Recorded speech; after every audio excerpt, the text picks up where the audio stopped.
Hello, my name is Donna Korchinski. I'm in Calgary.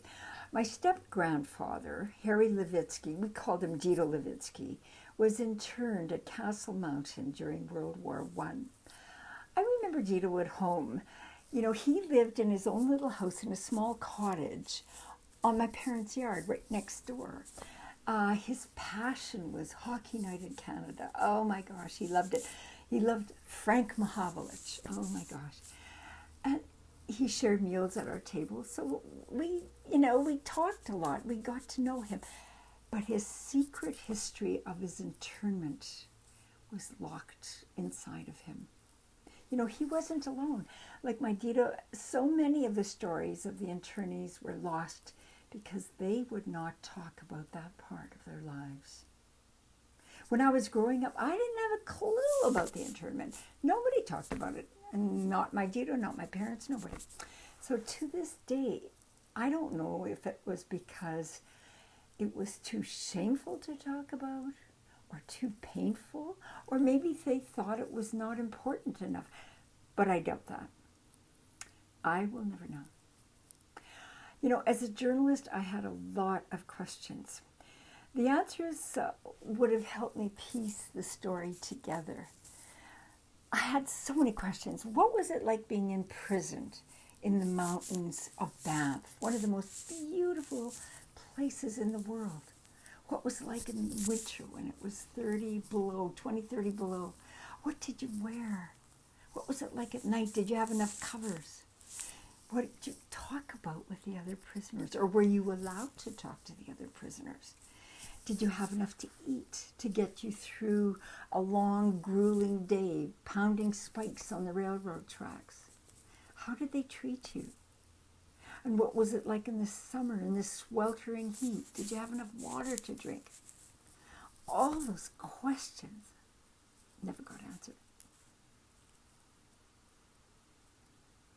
How I came to learn about the internment was when I became president of the Ukrainian Professional Business Federation. It was the time I met scholars like Lyubomir Lechuk and Bogdan Kordan and the Toronto lawyer John Gregorovich, and here in Calgary, Boris Sidorik. I saw them working passionately to tell the world about the internment, about the injustice, and they were seeking redress for this injustice inflicted on our Ukrainian community by the Canadian government of that day. So it kept on nagging at me. Why didn't I learn about it at home? The only thing I knew, as I learned later, was that when my step-grandfather, Harry Levitsky, came back from the camp, he asked my father to write a letter to the Canadian government because he believed at the time that he was entitled to pay 25 cents a day for every day he was interned at the camp. So my father wrote a letter to the government. I don't know what department he would have written it to. He wrote the letter to the government and he received no answer. And he didn't pursue it anymore. You know, Ukrainians were polite, especially in those days. You know, as a journalist at the time, I was searching for answers. I went to the Glenbow Museum, to the archives here in Calgary. What I found were not stories. I found photos, but also what I found were cold, dispassionate log entries. It was from the commanders of the camp. It was like military business as usual. There were no descriptions of the hardships in the severe winter weather, or the sweltering heat of summer, or the lack of warm clothing, or the lack of food, or the lack of water. Or even the drudgery or heartbreaking pounding, the backbreaking pounding of digging and lifting. The irony was that they mentioned the attempted escapees or the deaths, and they were just almost like a footnote, one line. So-and-so escaped, so-and-so died. That was it.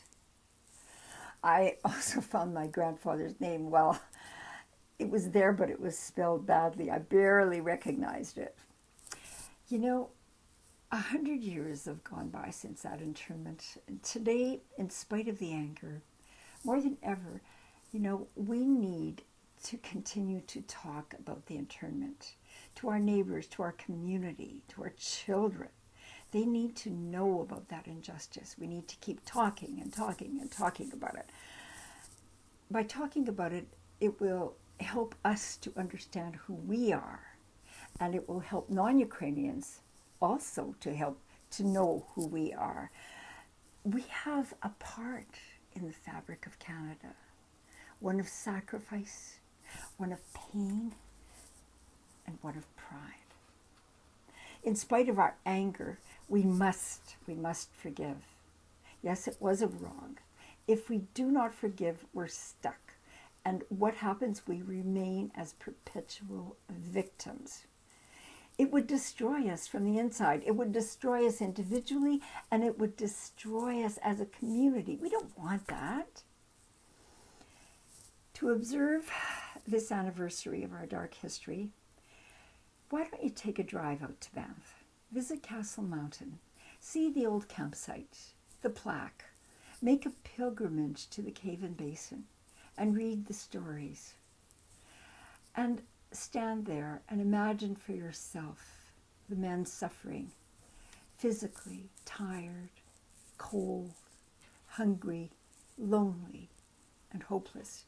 Hear their voices, see their faces, see their tears. You can feel their energy there.